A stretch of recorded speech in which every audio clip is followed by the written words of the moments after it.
Reflexão semanal: vasos de barro e vasos de honra. O texto que nós vamos estudar hoje é 2 Timóteo, capítulo número 1, verso número 6. Por essa razão, pois, te admoesto que reavives o dom de Deus que há em ti, pela imposição de mãos.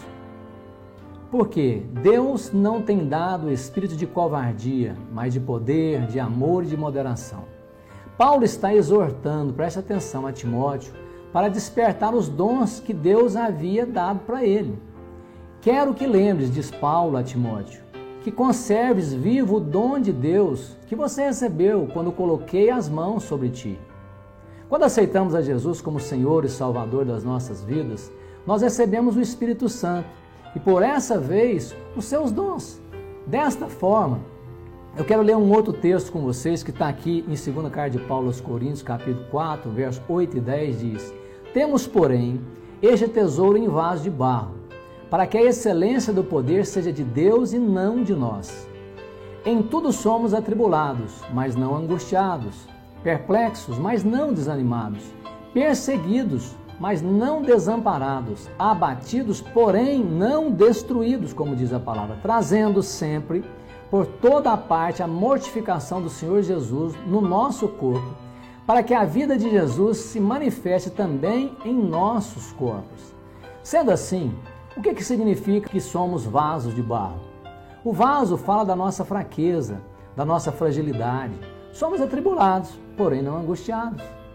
Quando a angústia toma conta do nosso coração, é porque o medo está maior do que a nossa fé.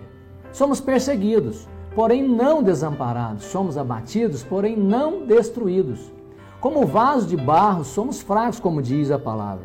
Somos quebráveis, somos sensíveis, não temos beleza própria, não temos valor próprio. Por isso, eu tenho entendido que a nossa fraqueza procede de Deus. O poder de Deus só opera em nossas vidas através das nossas fraquezas. Quando somos fortes com a nossa força humana, desprezamos a ajuda de Deus. O apóstolo Paulo pôde entender muito bem isso. A nossa fraqueza humana é a única chance de Deus agir verdadeiramente na nossa vida. Nossa limitação e fragilidade não tem poder de nos impedir de ser usados por Deus.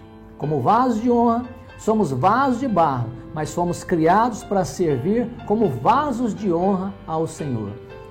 E dessa forma, nós precisamos entender que as fraquezas não nos impedem de sermos servos, de sermos vasos de honra, mas as nossas impurezas sim.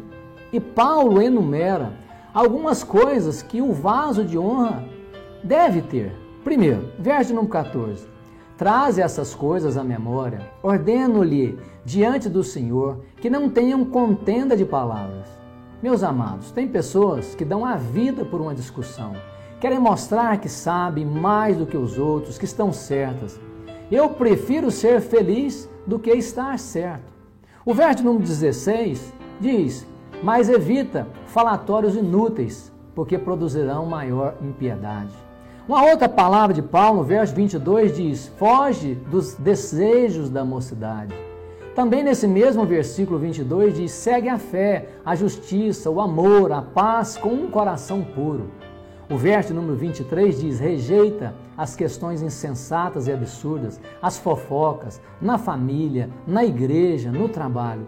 E para finalizar, o verso 25 diz: disciplinando com mansidão o que se opõe, na expectativa de que Deus lhe conceda não só o arrependimento para que conhecem plenamente a verdade, mas também o retorno à sensatez, livrando-se eles dos laços do diabo, tendo sido feitos cativos por ele para cumprirem a sua vontade. Então sejam vasos de honra, sejam vasos de barro e deixem Deus trabalhar na vida de vocês. Tenham uma excelente semana.